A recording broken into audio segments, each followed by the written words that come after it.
ত্রয়োদশ জাতীয় নির্বাচন অত্যন্ত প্রতিযোগিতামূলক এবং আইনের শাসন অনুযায়ী হয়েছে বলে জানিয়েছে ইউরোপীয় ইউনিয়নের নির্বাচন পর্যবেক্ষক দল। তারা বলেছে, যা গণতান্ত্রিক শাসন এবং আইনের শাসন পুনরুদ্ধারের দিকে একটি গুরুত্বপূর্ণ পদক্ষেপ হিসেবে চিহ্নিত করে এবং আন্তর্জাতিক মানদণ্ডের সঙ্গে সামঞ্জস্যপূর্ণ এবং মৌলিক স্বাধীনতাকে ব্যাপকভাবে মর্যাদাপূর্ণ। আকবর হোসেন সুমনকে সাথে নিয়ে মাইনুদ্দিন রিপনের রিপোর্টে বিস্তারিত। 12 ফেব্রুয়ারি জাতীয় নির্বাচন পর্যবেক্ষণ করে ইউরোপীয় ইউনিয়নের পর্যবেক্ষক দল। তারা 805টি ভোট কেন্দ্র পরিদর্শন করে।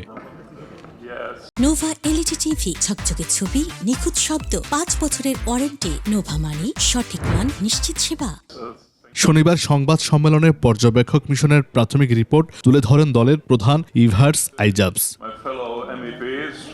বলেন, 2008 সালের পর প্রথমবারের মতো নির্বাচন সত্যিকারের প্রতিযোগিতামূলক ছিল। এটি নতুন আইনি কাঠামোর অধীনে পরিচালিত হয়েছিল, যা মূলত আন্তর্জাতিক মানদণ্ডের সঙ্গে সামঞ্জস্যপূর্ণ এবং মৌলিক স্বাধীনতাকে ব্যাপকভাবে মর্যাদাপূর্ণ করে।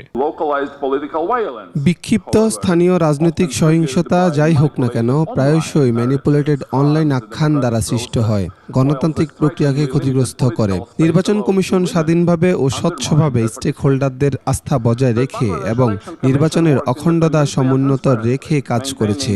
মিশনটি এই সিদ্ধান্তে পৌঁছেছে আইনি নিশ্চয়তা বাড়ানোর জন্য এবং প্রাতিষ্ঠানিক জবাবদিহি এবং স্বচ্ছতা হ্রাস করে এমন ফাঁকফোকরগুলো বন্ধ করার জন্য আরও সংস্কার প্রয়োজন। ইইউ মিশনের প্রধান বলেন, আমরা দেখেছি সদ্য নিযুক্ত নির্বাচন কমিশন নির্বাচনের প্রতি জনগণের আস্থা পুনর্গঠনের জন্য একটি সক্রিয় দৃষ্টিভঙ্গি গ্রহণ করেছে। আমরা লক্ষ্য করেছি অন্তর্বর্তী সরকার এবং অন্যান্য স্টেক হোল্ডাররা কমিশনকে যে সমর্থন দিয়েছিলেন, কমিশন স্বচ্ছতার সঙ্গে কাজ করেছে, সংবাদ মাধ্যমের বিভিন্ন প্রশ্নের দ্রুত জবাব দিয়েছে, জনস্বার্থ সংশ্লিষ্ট তথ্য ভাগ করে নিয়েছে এবং রাজনৈতিক দলগুলোর সঙ্গে আলোচনা চালিয়ে গেছে। ইভার্স ইজাবস বলেন, ডিজিটাল মাধ্যমে হয়রানি বৈষম্য হয়েছে নারীদের সঙ্গে। জাতীয় রাজনীতিতে নারীদের এগিয়ে নিতে রাজনৈতিক সদিচ্ছার স্পষ্ট অভাব লক্ষ্য করা গেছে। নারীরা জুলাই অভ্যুত্থানে স্বতঃস্ফূর্তভাবে অংশ নিলেও নির্বাচনে তাদের উপস্থিতি মাত্র 4%।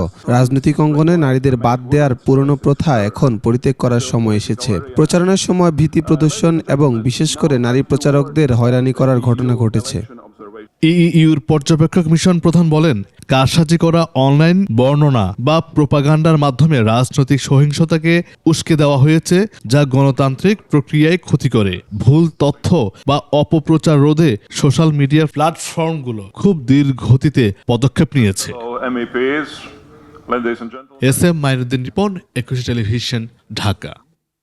এলো বাংলাদেশে প্রথম pan system sanitary napkin high care sanitary napkin. অভিজ্ঞতা বদলে দিন।